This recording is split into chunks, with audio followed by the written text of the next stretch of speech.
Tout le monde, je vous retrouve aujourd'hui pour la suite de mon Summer Daily. Donc là, je continue dans l'ordre de mes pages. Enfin, du coup, j'en ai pas fait beaucoup encore, donc ça va. Et je vais faire une petite page d'art journal. Alors après, je pense que je vais pas forcément suivre l'ordre des pages pendant pendant la construction de mon carnet, mais ça va dépendre de plein de choses, de ce que j'aurai envie de mettre dedans. Mais je pense que voilà, il n'y aura pas forcément un ordre précis.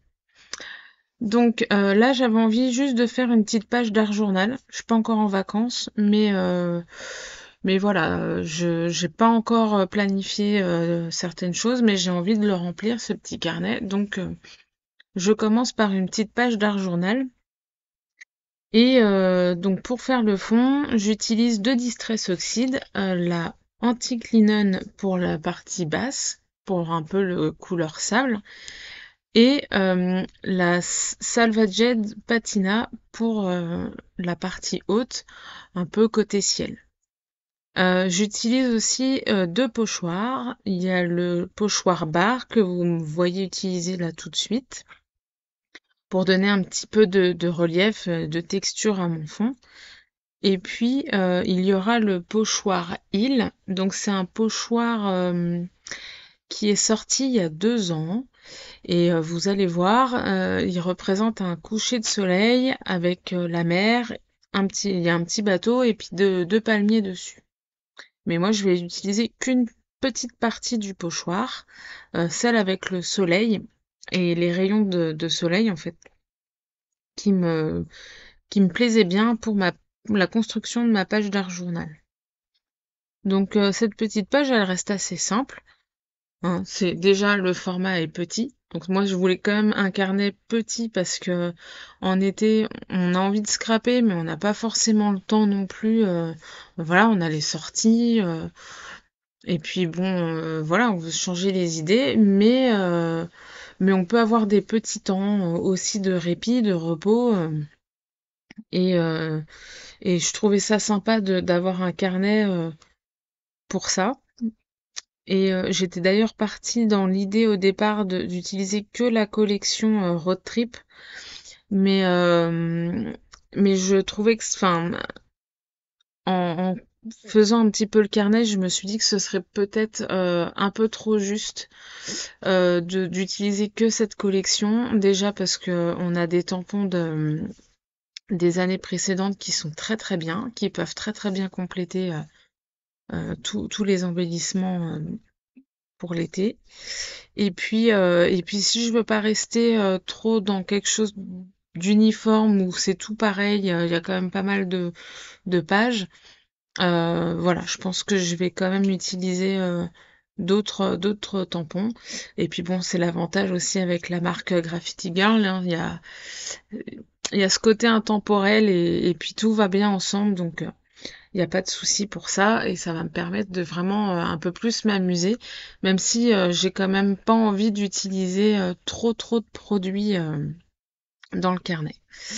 Alors, je reviens à ma petite page. Donc, vous voyez, j'ai utilisé mon pochoir Hill avec les rayons de soleil et toujours qu'avec les deux couleurs de Distress Oxide pour que j'ai utilisé pour le fond.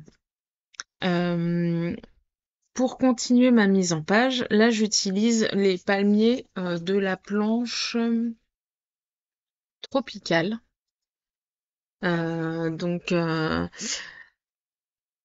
pour éviter de faire du détourage, parce que c'est un très très beau tampon celui-là, mais alors par contre à détourer, je l'ai déjà fait, hein, ça se fait, il n'y a pas de souci, mais c'est long. Donc là j'ai utilisé deux Versafine clairs, une à vert foncé et puis une marron. Alors j'ai plus les noms en tête. Bon après il n'y a pas beaucoup de couleurs. Enfin il y en a quand même un petit nombre, mais il n'y en a pas non plus comme pour les Distress par exemple, où là il y a plus de 60 couleurs. Les Versafine, il y en a un peu moins. Donc si vraiment vous voulez en détail le nom des couleurs, je vous les donnerai, il n'y a pas de souci. Et donc je fais la partie feuillage en vert et le tronc en marron. Et vous avez vu, j'ai eu un petit couac au moment du tamponnage. Donc j'utilise une plateforme de tamponnage Et à l'arrière, c'est de la mousse. Donc j'ai retamponné avec cette partie-là. Et forcément, avec de la mousse, ça permet vraiment au tampon de bien adhérer au papier. Le titre de ma page Hello Summer, c'est un tampon de la planche Tutti Frutti. Donc c'est pareil, c'est une planche qui est sortie l'été dernier. Et puis bah qui passe très très bien pour l'été, hein, franchement à utiliser sans modération. Et puis là par contre, vous voyez, j'ai choisi des tampons que j'ai mis en couleur. Donc ça c'est des tampons qui viennent de la dernière collection. Donc il y a le petit jeune homme qui vient de la planche Vadrouille et la Jeep qui vient de la planche Excursion. Euh, alors, je les ai mis en couleur. La Jeep principalement avec de l'écoline, les feutres écoline. Et puis le jeune homme, il y a un peu d'écoline et un peu de crayon de couleur. Donc j'ai mixé les deux parce que je vous expliquais sur la précédente vidéo que l'écoline c'était super. Moi j'adore, les couleurs sont vives. Mais par contre, dès qu'on veut faire des tout petits détails, c'est un peu plus compliqué parce que même si vous avez laissé sécher très longtemps, enfin, la couleur peut baver et du coup ça complique un peu le processus de mise en couleur. Et bon, du coup, si je veux gagner du temps, je mixe les deux. C'est-à-dire que je vais faire une grosse partie à l'écoline et puis je vais peaufiner ou faire des petits détails au crayon de couleur. Comme ça, au moins, je vais être pas trop mal. Les petits mots carpe diem que j'ai utilisé en bas à gauche de ma page, ça vient de la toute dernière planche que la boutique Graffiti Girl a sortie, donc qui s'appelle Carpe Diem aussi. Vous avez plein de petites phrases et des petits mots qui complètent. Ça, c'est un basique que vous pourrez utiliser toute l'année, hein, par contre. Donc voilà, moi j'ai choisi Carpe Diem parce que je trouve que pour les vacances, c'est clairement ce qu'il faut. Et donc, pour finir sur cette page d'art journal, je complète avec des tampons de la planche graphisme pour apporter un tout petit peu de texture sur les côtés. Donc je fais ça avec la Versafine noire. Ça met un peu de contraste, c'est juste pour mettre un peu de détail, un petit côté, un petit truc en plus. Mais après, c'est pas obligatoire, hein. Ça, c'est vraiment une petite fantaisie entre guillemets de ma part, en sachant que enfin, ça peut être risqué. Risqué est un bien grand mot, mais le problème quand on commence à faire ce genre de choses, c'est qu'il faut savoir s'arrêter à temps. Et on commence, on se dit, ah, un petit peu par-ci, un petit peu par-là, un petit peu, un petit peu. Et le petit peu, bah, ça fait beaucoup, voire même trop. Donc, faut faire attention quand on, surtout que c'est des choses qu'on fait vraiment à la toute fin de la mise en page de notre page d'art journal ou de notre carte. Et c'est des petits éléments qui, si on fait pas attention, on va en mettre trop et ça peut gâcher la page. Donc bon. Là, j'ai mis des petits feuillages, donc ça vient de la planche Liberty. Voilà, c'est vraiment histoire de pour compléter. Mais vous voyez, ce que je disais tout de suite, le trop, bah, on est limite là, je trouve. Après, ça reste des petits détails, donc c'est pas gênant, mais voilà. Donc ma page de droite étant terminée, je veux faire le verso de ma première page avec le rhodoïde. Donc j'ai voulu d'abord faire ma page d'art journal pour ensuite choisir le papier qui irait bien avec cette page-là. Donc je fouille dans les papiers de la dernière collection et je prends ce papier qui ressemble à un fond de carte vieilli. Et puis je fais le cadre. Donc comme j'ai fait précédemment pour le recto de cette page-là, avec un autre papier. Voilà, donc je prépare mon petit cadre et ensuite je vais décorer la page. Alors là, en restant assez simple, parce que le but du jeu, quand on a un rhodoïde ou quelque chose, enfin, de transparent, avec déjà des motifs, c'est de pas tout cacher non plus. Enfin, faut garder l'élégance et l'originalité du rhodoïde, mais voilà, mettre une toute petite touche de d'embellissement, voilà. Mais faut faire attention. Faut pas trop en mettre sous peine de gâcher un ensemble, quoi. Donc je colle d'abord mon cadre, hein, ce qui est logique, et puis ça va tout de suite me donner un aperçu du rendu général avec les 2 pages. Donc là, vous voyez, je fais un petit ajustement parce que sinon je peux pas plier ma page. Je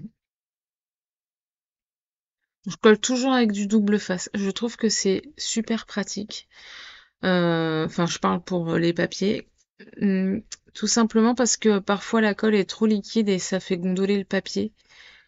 Et bon, après, c'est pas trop grave, il suffit de mettre sous un livre sous presse et ça redevient comme avant, mais bon, voilà, le double face, c'est pratique, je trouve, et ça évite aussi de quelques petits débordements.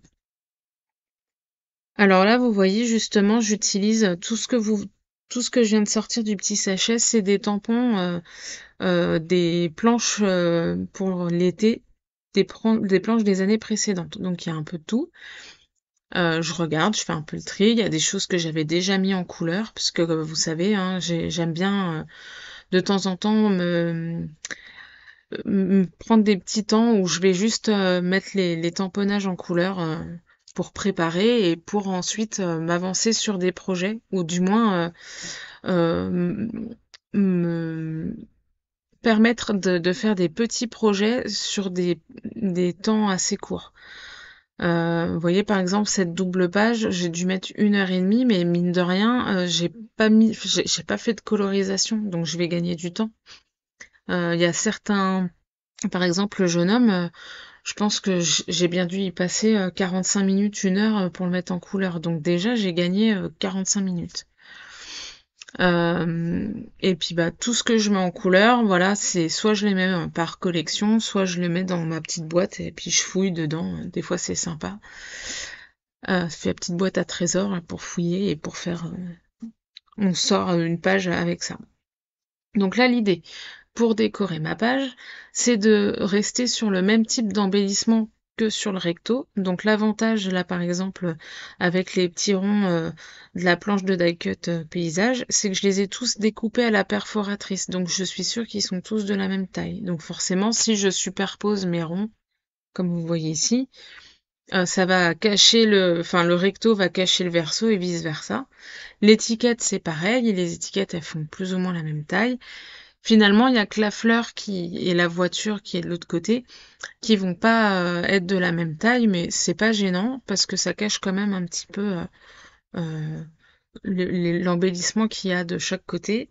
Et puis la fleur, là, je l'aimais bien parce qu'elle permettait de mettre un point de couleur, un petit côté rouge qui fait tout ressortir, qui casse un petit peu la douceur des couleurs de fond que j'ai pu utiliser sur mes 2 pages. Donc voilà, on arrive à la fin de ce petit tuto, de ce petit projet. Donc j'espère que ça vous a plu. N'hésitez pas si vous avez des questions. Et puis je vous dis à la prochaine fois pour continuer le projet. En attendant, n'hésitez pas à mettre un petit pouce en l'air si ça vous a plu. Et puis à vous abonner à la chaîne si c'est pas déjà fait. Je vous dis à plus tard. Bye bye.